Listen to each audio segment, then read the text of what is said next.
नमस्कार साथियों। Math competition class Amit sir की क्लास में आपका बहुत बहुत स्वागत है। आज हम इस क्लास में सीआरपीएससी सेकंड ग्रेड एग्ज़ाम जो कि 30 दिसंबर 2024 को हुआ था, उसमें ऐसे क्वेश्चन को सोल्व करेंगे जो कि रिट एग्ज़ाम, आरएएस या जो कंपटीशन एग्ज़ाम है उनके लिए उपयोगी है और सेकंड ग्रेड के क्वेश्चन के लिए उपयोगी तो है ही। पहला क्वेश्चन इस प्रकार है कि त्रिभुज एबीसी और त्रिभुज पीक्यूआर इस प्रकार समरूप हैं कि दो त्रिभुज हैं। जैसे मान लो ये त्रिभुज है एबीसी और दूसरा त्रिभुज है ये पीक्यूआर। पीक्यूआर ये इस प्रकार समरूप हैं कि त्रिभुज एबीसी व त्रिभुज ए पी क्यू आर के परिमाप क्रमशः हैं इतने 36 सेमी और 24 सेमी हैं। देखो, सबसे पहले अगर दो त्रिभुज समरूप हैं तो आपको पता होना चाहिए कि उनकी भुजाओं का अनुपात समानुपाती होता है। संगत भुजाओं का मतलब, जैसे इसकी भुजा ले लें, ये हमें दे रखा है त्रिभुज ए बी सी, ये समरूप है, ये समरूप का चिन्ह होता है। पी क्यू आर ये चिन्ह किसका होता है? समरूप का। समरूप का मतलब उनका आकार समान नहीं है लेकिन रूप समान है। छोटे बड़े आकार भुजाएं हो सकती हैं लेकिन उनकी जो आकृति है वो समान है, आकार समान नहीं है। और अगर आकृति और आकार दोनों समान हो तो वो सर्वांग सम होते हैं।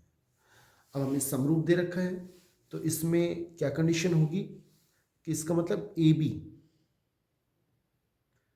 ए बी बटा होगा पी क्यू, ए बी बटा पी क्यू, चाहे आप यहां से ले सकते हैं ए बी बटा पी क्यू, फिर बी सी बटा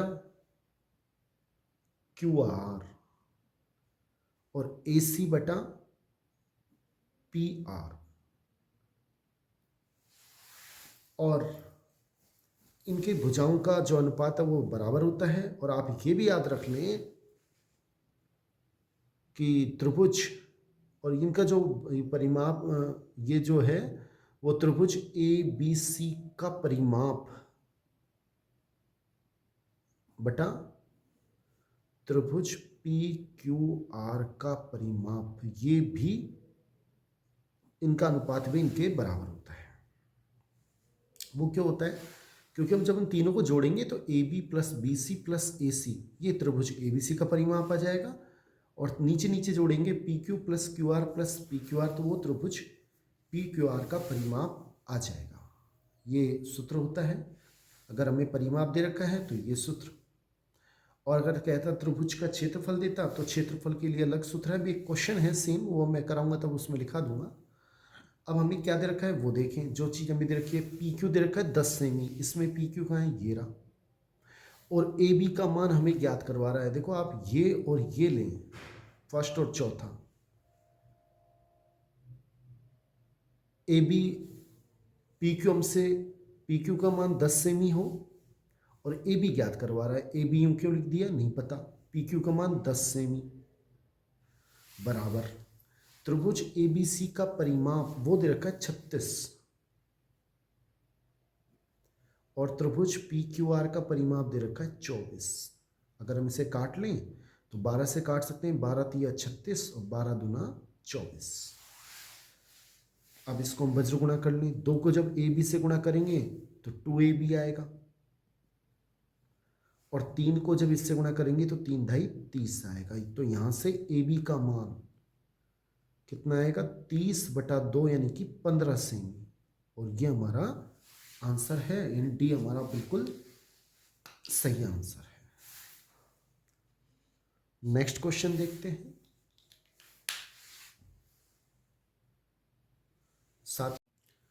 साथियों, ये हमारा दूसरा क्वेश्चन है कि एक ठोस लंबवर्तीय शंकु की ऊंचाई 8.4 सेमी है। तो ये हमने शंकु मान लिया जिसकी ऊंचाई हमें दे रखी है 8.4 सेमी और त्रिज्या दे रखी है 2.1 सेमी। इसको हमने गोले में परिवर्तन करना है पिघलाकर, और मैंने मान ली गोले की त्रिज्या कैपिटल आर है, और यही कैपिटल आर गोले की त्रिज्या हमें ज्ञात करनी है कितनी है। मैंने क्या किया, हमें सबसे पहले पता होना चाहिए जब भी एक आकृति से दूसरी आकृति में हम बदलते हैं तो उनका आयतन हमेशा बराबर होता है। तो शंकु का जो आयतन है वो गोले के आयतन के बराबर होगा, और शंकु का आयतन होता है 1/3 पाई आर स्क्वायर एच, और गोले का आयतन होता है 4/3 पाई आर क्यूब। 3 से ये 3 कट जाएगा, पाई से ये पाई कट जाएगा, ये आएगा 4 आर क्यूब हमारे पास बच जाएंगे, बराबर R square H. R square यानी कि आर का मान हमें शंकु का पता है, 2.1 इंटू 2.1 2 बार, इंटू एच का मान हो जाएगा 8.4। 4 का मैंने जब इसमें भाग लगाऊंगा तो ये कितनी बार कटेगा, ये तो 2.1 गुणा 2.1, 4 का जब इसमें भाग देंगे तो 4 दूनी 8 और 4 एकम 4, यानी 2.1 की घात 3, 3 3 दोनों में से हटा देंगे, आर का मान आएगा 2.1 सेमी, यानी कि सही आंसर हमारा सी है। नेक्स्ट क्वेश्चन देखते हैं। साथियों ये नेक्स्ट क्वेश्चन है तीसरा, बहुत ही अच्छा क्वेश्चन, कि यदि 1.27 के ऊपर बार को P/Q के रूप में व्यक्त किया जाए, और P और Q पूर्णांक हैं और इस प्रकार हैं कि इनका मैसे P और Q का 1 है। देखो 1.27 के ऊपर बार, सबसे पहले इसे हम P/Q के रूप में व्यक्त करते हैं। आपको पता होना चाहिए, इसको हल करने के लिए पहले पूरे 127 लिखते हैं, उसके बाद वो संख्या घटाते हैं जिस पे बार नहीं है। बार किस पे नहीं है, 1 पर। फिर दशमलव के बाद वो संख्या देखते हैं जिन पे बार है। कितनी संख्याओं पे बार है, 2 संख्याओं पर, तो 2 9 हम लिख देते हैं, तो ये आ गया 126/9। लेकिन अभी ये कट रहे हैं, इन्हें काटना है, तो इसे हम जब काटेंगे तो ये 3 से कट रहा है, 3 चौक 12, 3 दूनी 6, 3 तिया 9, 3 तिया 9, अब फिर कट रहे हैं। इनको तब तक काटना है जब तक ये कट सकते हैं, जिससे इनका में से 1 हो जाएगा। अब इनका में से 1 नहीं है, अब और इनको काटे 3 से तो ये कटेगा 14 और ये आएंगे 11, और जो अब ये नहीं कट सकते और नहीं कट सकते, तो ये इनका में से होगा 1, और इनका में से 1 है, तो फिर ये P/Q है, यानी P का मान तो हो गया 14 और Q का मान हो गया 11। एक बार फिर सुन लें क्वेश्चन में कि इनको P/Q के रूप में व्यक्त किया जाए, और P और Q क्या है कि वो है जिनका में से 1 आ जाए। अब इनका में से 1 है, इनका में से 3 था, इनका में से 9 था। अब हमसे कह रहा है P+Q -25 का मान कितना होगा। P का मान 14, Q का मान 11 -25, तो इसका मान आएगा 0। क्यों, 11 और 14 25, और 25 में से 25 घटाएंगे तो 0 आंसर आएगा। इसका मतलब ए ऑप्शन हमारा बिल्कुल सही है। नेक्स्ट क्वेश्चन देख लेते हैं।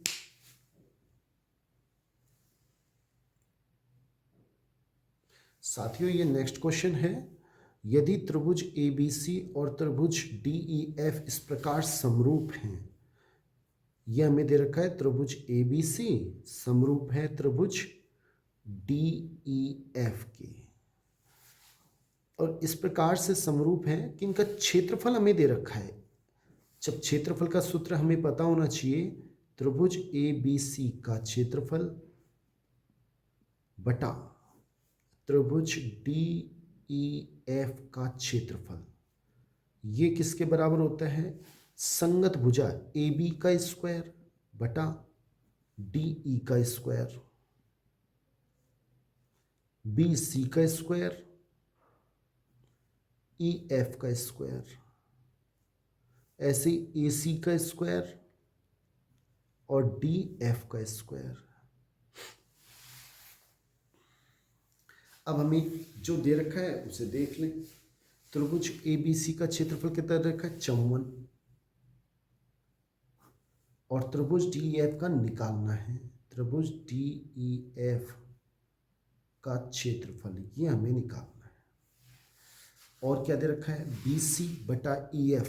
BC यानी ये वाला काम में लेंगे हम। BC का मान दे रखा है 3, तो BC स्क्वायर हो जाएगा 9, और EF का मान दे रखा है 4, तो ये हो जाएगा 16।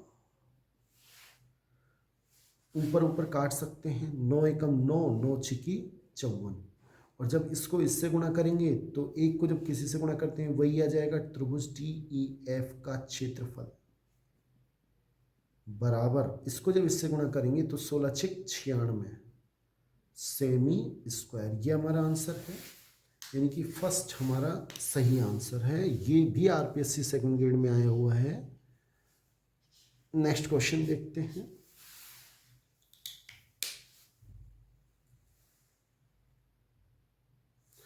साथियों ये 5वां क्वेश्चन है, वह कोण जो अपने संपूरक का दुगना होगा हमें ज्ञात करना है। देखो मैंने मान लिया कि माना कोण x है, माना कोण x है, तो संपूरक कोण क्या हो जाएगा इसका, इसका संपूरक कोण वो हो जाएगा 180 माइनस x। हमें पता होना चाहिए, पूरक निकालना हो तो 90 माइनस एक्स, संपूरक निकालना हो तो 180 माइनस एक्स। अब वह कोण ज्ञात करना है जो अपने पूरक कोण का दुगना है, यानी कि ये दे रखा है x है, जो अपने संपूरक कोण यानी कि 180 माइनस जो x है इसका दुगना है, इसको अगर 2 से गुणा कर दें तो इसके बराबर है। तो x बराबर, इसको इससे गुणा कर लें 360 डिग्री, इसको इससे करेंगे 2x, इस 2x को इधर ले आएंगे 3x बराबर 360 डिग्री, तो x बराबर आएगा 360 बटा 3, यानी कि x बराबर आ जाएगा 120 डिग्री। ये हमारा सही आंसर है, यानी कि बी ऑप्शन बिल्कुल सही है। ये भी नेक्स्ट क्वेश्चन देखते हैं, छठा क्वेश्चन। बच्चों ये छठा क्वेश्चन है, एक वृत्त की परिधि, वृत्त की परिधि होती है 2πr और उसकी त्रिज्या का अंतर 74 सेमी है। एक वृत्त की परिधि होती है 2πr और उसकी त्रिज्या होती है r, उसका अंतर होता है 74 सेमी दे रखा है। वृत्त का क्षेत्रफल हमें ज्ञात करना है, अभी ज्ञात कर लेते हैं। पहले हमें इसमें त्रिज्या ज्ञात करनी होगी, क्यों, क्योंकि वृत्त का क्षेत्रफल होता है πr स्क्वायर, उसके लिए r का मान चाहिए। देखो इसमें से मैं r कॉमन ले लेता हूँ, क्या बचेगा 2π माइनस 1 बराबर 74। r तो 2 को जब ये होता है 22/7, 22 दूनी 44/7 माइनस 1 बराबर 74। 7 हम इसमें से लघुत्तम ले लेंगे, 7 लघुत्तम लेंगे तो ये 7 इधर चले जाएंगे, 44 माइनस 7 हो जाएंगे 37/7 इज इक्वल टू 74। फिर सुने, 7 हमने लघुत्तम ले लिया, 44 माइनस 7 क्या बचेंगे 37। अब हम क्या करेंगे, देखो इसमें ऊपर कट रहे हैं, 37 एकम 37 और 37 दूना 74, ऊपर ऊपर कट सकते हैं, r एकम r, और ये जो 7 है वो इससे गुणा हो जाएगा, इसके नीचे कुछ नहीं है तो 7 दूनी 14। ये हमारे पास r का मान आया है। अब हमें निकालना है इसमें वृत्त का क्षेत्रफल। अगर वृत्त का क्षेत्रफल निकालें तो वो सूत्र होता है πr स्क्वायर, पाई का मान होता है 22/7, r का मान 14 × 14, 7 एकम 7, 7 दूनी 14, तो ये हमारे पास आ गए 22 × 14 दूना 28, और 28 को जब हम 22 से गुणा करेंगे तो हमारे पास 616 आएंगे, और ये हमारा डी ऑप्शन बिल्कुल सही है। Next question. साथियों नेक्स्ट क्वेश्चन इस प्रकार है, हमें ये चित्र दिया हुआ है, AD/DB का मान दिया हुआ है, AC का मान दिया हुआ है, और AE का मान हमसे पूछ रहा है। कैसे करेंगे, देखो ये इसमें आपको ये दे रखा है कि ये दोनों भुजाएं समांतर हैं, तो सबसे पहले इसमें थिल्स थ्योरम लगा दें। थिल्स थ्योरम के अनुसार क्या आएगा इसका मान, AD अपॉन DB और AE बटा EC। थिल्स थ्योरम ये कहती है कि यदि किसी त्रिभुज कि कोई भी एक भुजा के समांतर दो अन्य भुजाएं को काटती है कोई रेखा, जैसे इसमें ये इसके समांतर है, इन दोनों को काट रही है, तो ये समान अनुपात में विभाजित करेगी। अब इसमें AD का मान और अपॉन DB का मान हमें 3/5 दे रखा है, सीधा सीधा AD अपॉन DB। AE ये हमें ज्ञात करवा रहा है, AE का मान ज्ञात करवा रहा है। और नीचे है EC। EC का मान हमें नहीं दिया, लेकिन हमें दे दिया इसने AC, यहाँ से यहाँ तक हमें दे दिया 5.6। तो ये मान कितना हो जाएगा, 5.6 में से AE को घटा दो। भाई अगर ये टोटल 10 है, ये अगर 3 है तो ये 7 है, ये अगर 5.6 है तो ये कितना हो जाएगा, टोटल हमें दे रखा है 5.6 सेमी ये, और ये कितना जाएगा, इसी 5.6 में से AE को घटा दो जो है, तो मैंने इसको लिख दिया 5.6 माइनस AE। अब इससे हम वज्रगुणा करेंगे तो हमारा आंसर आ जाएगा। पहले इसको इससे गुणा कर लेते हैं 5AE, और इसको जब इससे गुणा करेंगे तो पहले 3 से गुणा होगा, 3 इंटू 5.6 और 3 इंटू AE। इसको जब इधर लेके आएंगे तो ये माइनस का प्लस हो जाएगा, 3AE और 5AE 8AE बराबर 3 इंटू 5.6। और जब AE का मान कितना आएगा, इसमें जब 8 का भाग देंगे, 3 इंटू 5.6 बटा 8, तो 8 7 56, तो 3 इंटू 0.7, और जब इसको इससे गुणा करेंगे तो 7 या 21 यानी 2.1 सेमी, यानी कि फोर्थ हमारा बिल्कुल सही आंसर है। नेक्स्ट क्वेश्चन साथियों, नेक्स्ट क्वेश्चन इस प्रकार है कि एक वर्ग और एक समबाहु त्रिभुज दो हमें दे रखे हैं, और हमें यह भी दे रखा है इनका परिमाप बराबर है। यदि वर्ग का विकर्ण, ये मान लो वर्ग है और ये वर्ग की जो भी है भुजा है, हमें दे रखा है वर्ग का विकर्ण, वर्ग का विकर्ण, और वर्ग का विकर्ण क्या होता है, √2 इंटू भुजा होता है। कैसे होता है कि ये वर्ग का विकर्ण होता है, ये भी भुजा होती है, ये भी भुजा होती है। अगर ए मान लें तो भुजा का स्क्वायर √2 इंटू भुजा, याद होना चाहिए। अब हमें वर्ग के विकर्ण की लंबाई, यानी ये मान दे रखा है 12 √2 गुणा भुजा, भुजा में ज्ञात हो जाएगी। यहाँ से √2 का भाग जब इसमें देंगे तो भुजा का मान आ जाएगा 12 सेमी, ये भुजा का मान आ गया। अब हमें ये भी दे रखा है कि जो समबाहु त्रिभुज है और तो इसका वर्ग का परिमाप कितना आएगा, वर्ग का परिमाप, ये वर्ग का परिमाप आएगा 48, 12 ये 4 इंटू भुजा, यानी 12 चौक 48 सेमी। और जो कि एक समबाहु त्रिभुज जिसकी भुजा मैंने मान ली A मान ली, समबाहु त्रिभुज की तीनों भुजाएं बराबर होती हैं, उसके परिमाप के बराबर है। यानी 3A का मान 48 है, तो यहाँ से A का मान हो जाएगा 48/3 यानी कि 16, यानी कि समबाहु त्रिभुज की भुजा आ गई, समबाहु त्रिभुज की भुजा A का मान आ गया 16 सेमी।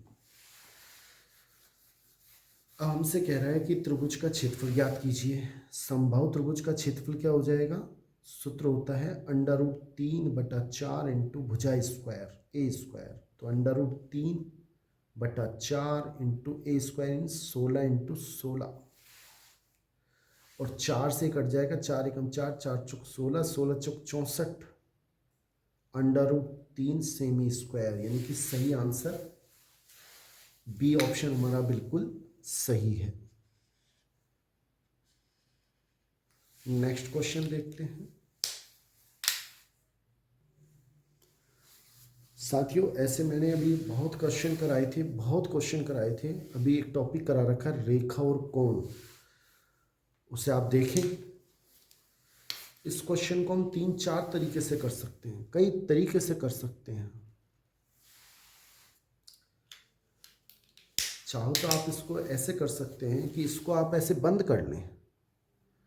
अब ये पंचभुज बन गया, एक कोण 2, 3, 4, 5, ये 90 डिग्री हो गया और ये भी 90 डिग्री हो गया। ऐसे भी कर सकते हैं। और 540 पंचभुज का कोणों का योग होता है, तो 90 प्लस 90 प्लस ये प्लस ये प्लस ये बराबर 360, एक्स का मान आ जाएगा। एक तरीका ये है। इसी तरीके से मैं करा देता हूँ। बाकी अगर ऐसे चित्र आए तो आप ऐसे भी कर सकते हैं कि 360 में से इन दोनों को अगर जोड़ के घटाएं तो भी इसका मान आ जाएगा। बाकी तीनों को जोड़ के 108 degree plus x plus 112 plus 90 plus 90, तो इनका आएगा 540। क्यों? क्योंकि एक पंचभुज में 5 कोणों का योग होता है 540। कैसे निकालें? n-2 इंटू 180 डिग्री, इससे आप निकाल सकते हैं। पंचभुज में इसमें 5 के स्थान पे, n के स्थान पे 5 लिख दें। 5 - 2 इंटू 180, 3 इंटू 180, 18×3 = 54। अब इनको जोड़ें, जब इसको इसमें जोड़ेंगे तो 100 और 100 200, 220 ये हमारे पास आ जाएगा। 100 200 220 ये आ जाएंगे, और 220 तो ये आ गए, और 180 ये आ गए, तो ये हमारे पास आ जाएंगे 400। तो x प्लस 400 डिग्री बराबर 540, तो x का मान आ जाएगा 540 माइनस 400 डिग्री, तो x बराबर आएगा 140 डिग्री। ये हमारा आंसर आएगा, यानी कि ए ऑप्शन बिल्कुल ठीक है। नेक्स्ट क्वेश्चन देख लेते हैं साथियों। अगला 10वां क्वेश्चन इस प्रकार है कि ये हमें दे रखा है, इसका मान हमसे पूछा है। देखो 9 की पावर x इंटू 9 की पावर, हम इसे 2 लिख सकते हैं। 720 प्लस 9 की पावर x, आधार समान हो तो घाते जुड़ जाते हैं। 9 की पावर 2 का मान हो जाएगा 81 इंटू 9 की पावर x। इसको इधर लेके आऊंगा, -9x इजिकल टू 720। अब 81x में से ये एक x है, कितने बचेंगे? 80 इंटू 9 की पावर x बचेंगे, और 9 की पावर x का मान हो जाएगा 720 बटा 80। 1 0 से 1 0, 9 की पावर x 9 8 8 9 72, 9 बार जाएगा। आधार समान है, घात 1 है मान लो, तो x का मान हो जाएगा 1।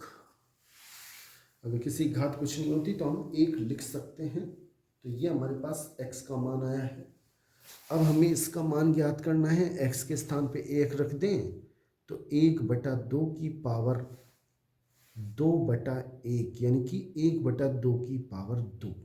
2 के नीचे 1 की कोई आवश्यकता नहीं है, यानी 1/2 इंटू 1/2, यानी कि 1/4, यानी कि डी ऑप्शन हमारा बिल्कुल सही है। बहुत बहुत धन्यवाद साथियों, आज के लिए इतना ही। आपसे निवेदन रहेगा कि आप इस चैनल को सब्सक्राइब करें, लाइक करें, अधिक से अधिक कमेंट करें, जिससे मुझे मोटिवेशन मिले, मैं आपको वीडियो तुरंत थोड़ा जल्दी भेजूँ। थैंक्स।